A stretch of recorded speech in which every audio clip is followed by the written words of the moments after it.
Hey there, wrestling fans. I'm Senor Siete here at the 7 Rasslin News Desk with our 100% accurate-ish picks for the Showcase of the Immortals, Wrestlemania. The 39th installment of professional wrestling's must-see spectacle comes to us live from SoFi Stadium on Saturday, April 1st and Sunday, April 22nd. And let's take a look at what is a stacked card. Team Bestie and Becky Lynch versus Damage Control. Now let's see what we have here. The most popular women's wrestler of the modern era teaming up with two bona fide Hall of Fame legends. And they're taking on the three women Bianca BelAir spent most of the year bouncing around a wrestling ring. Well, nice to start off with an easy one. Team Bestie Becky by a landslide. But wait a minute. There's a prophecy in professional wrestling that most people don't know about. It says, beware the blonde-haired Canadian goddess. She turns heel at WrestleMania every 19 years, and WrestleMania 20 was 19 years ago. Alright, if Trish turns heel, Damage Control picks up a much-needed win. And let's give that pick a confidence rating of 6 out of 10.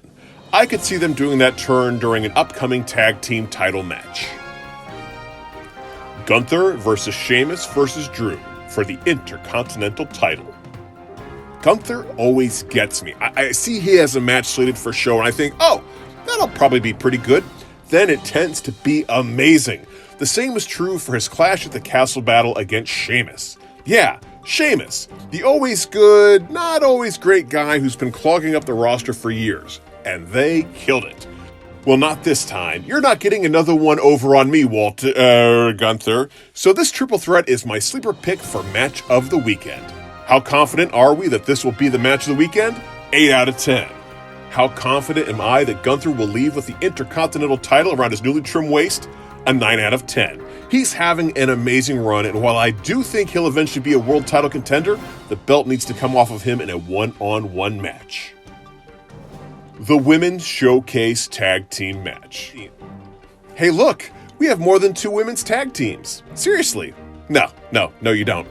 I feel the way about tag teams the way Kelly Kapoor feels about birthday parties. There has to be a theme.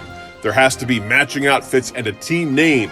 You need to be wrestling sheep herders, or wrestling fitness enthusiasts, or wrestling time travelers, and none of this octet fits that bill.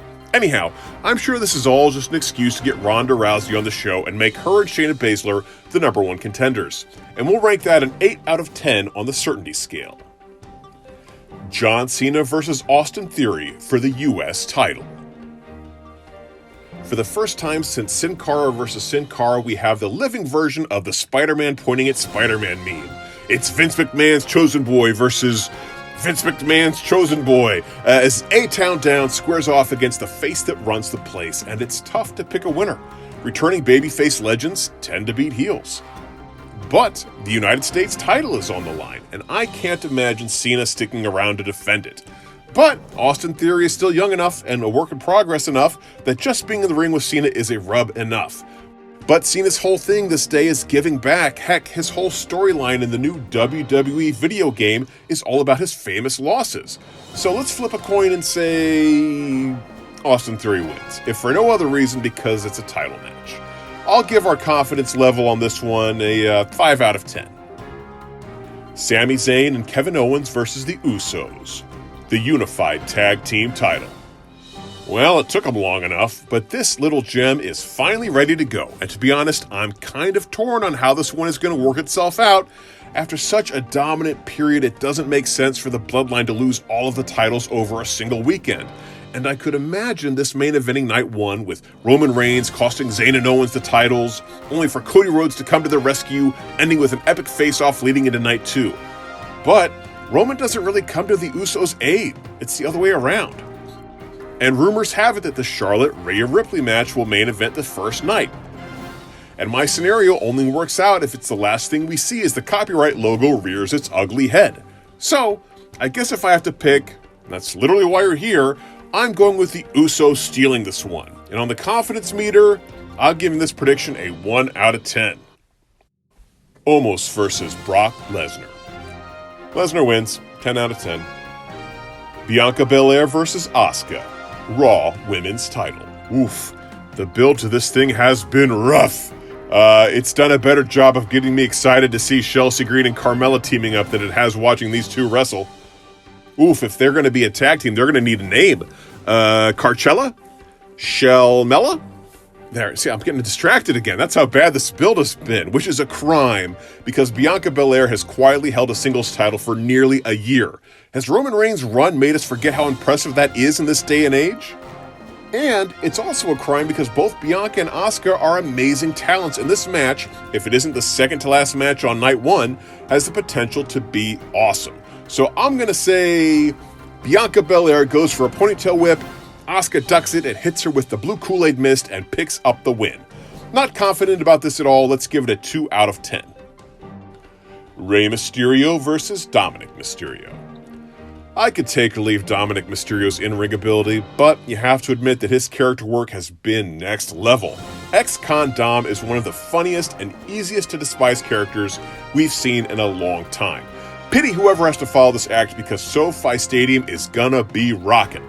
I'm picturing the Junior Mysterio Jr. utilizing every cowardly heel stall tactic like he just lifted a copy of the Memphis Wrestling Playbook.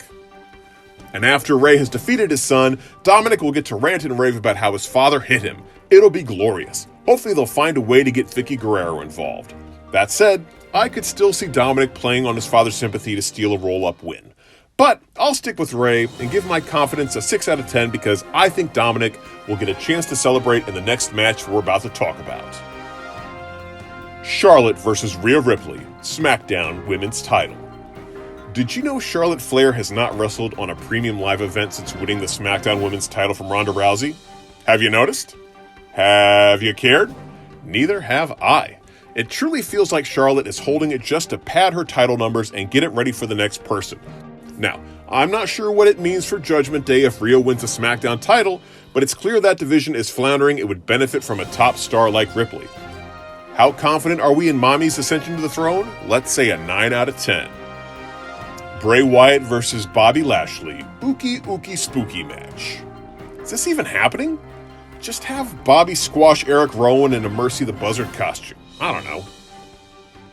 Fatal 4-Way Men's Tag Team Showcase match. The Street Profits, Rika Strowman, and the Alpha Academy have all faced the champions lately. The Viking Raiders have not, so... The Raiders? How certain am I? They aren't even certain. They'll draw straws before the match. I say 2 out of 10. Seth Rollins versus Logan Paul. I can't believe these words are about to leave my mouth, but I'm really looking forward to Logan Paul's match. There, I said it, and I don't regret it. The kid's a natural bad guy, natural athlete, natural charisma, but don't get me wrong, I don't want to hang out with him, but I'll watch Seth Rollins bounce him around a wrestling ring all day long, happily. And who's going to win? After everything Seth has been through, making Cody Rhodes and Austin Theory look like $1 million, it better be Seth. And especially after the work he's done making Logan Paul's Lucky Punch look like a viable finisher. But yeah, Seth picks up a win in an awesome match that has old-timers throwing the remote controls at the TV. How confident? 9 out of 10. Finn Balor versus Edge, Hell in a Cell. Edge is back to help the young guys out, but you ever notice that Edge wins all of his feuds except for the one with Roman Reigns? And Roman Reigns is definitely not a young guy that needs Edge's help. So that leads me to believe that Edge is going to get his win back from Extreme Rules. But they've also hinted at the return of the Demon. And despite the Demon also losing to Roman Reigns, the Demon should be super protected. So I'll split the difference. If the Demon shows up, Balor wins. If not, Edge wins the feud and helps another young guy get over.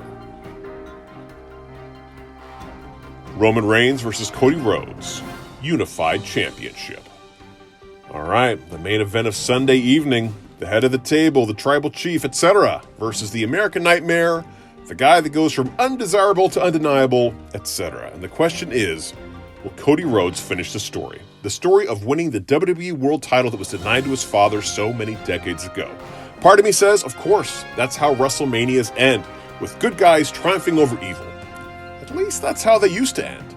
And the WWE would be foolish not to pull the trigger on one of the hottest good guys they've had in years, right? But if he wins the title, then what? A hero with no motivation. A hero who has a track record of crowds turning against him. He's done a fantastic job so far, but wrestling audiences are fickle. And on the other hand, we've got Roman Reigns in the most dominant title reigns of the modern era. Doesn't it make more sense for him to go toe-to-toe with this guy? Wouldn't we all love to see it?